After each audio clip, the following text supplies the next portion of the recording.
kHz, Đài Tiếng nói Nhân dân Thành phố Hồ Chí Minh VOH. Cảm ơn Công an Thành phố Hồ Chí Minh đã hỗ trợ chúng tôi thực hiện chương trình này.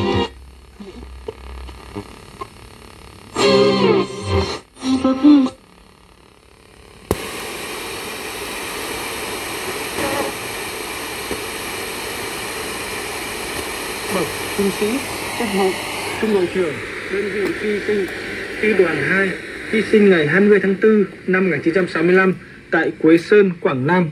Ai biết phần mộ liệt sĩ Trịnh Quốc Trợ ở đâu, xin báo cho thân nhân liệt sĩ là ông Trịnh Quốc Huy theo địa chỉ xã Bố Trạch, tỉnh Quảng Trị 0833. Năm 1949, quê quán thị trấn. Mời quý vị và các bạn gặp gỡ họa sĩ Đào Hải Phong. Về một nơi xa. Tên chương trình VOH trên Google.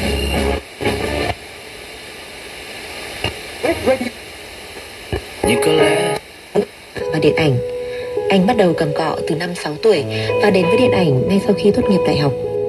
Những năm tháng tuổi trẻ ấy, trong vai trò họa sĩ thiết kế, anh đã đi nhiều nơi, trải nghiệm nhiều câu chuyện nghề, chuyện đời. Vì thế, khi đến với xưởng vẽ của anh, nếu để ý kỹ sẽ nhận thấy nhiều tập album ảnh, chụp phong cảnh trên mỗi chặng hành trình. Và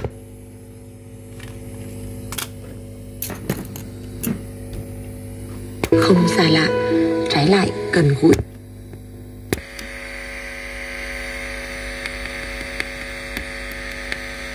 Đẹp trong mắt cảm nhận.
Kỷ 20 khi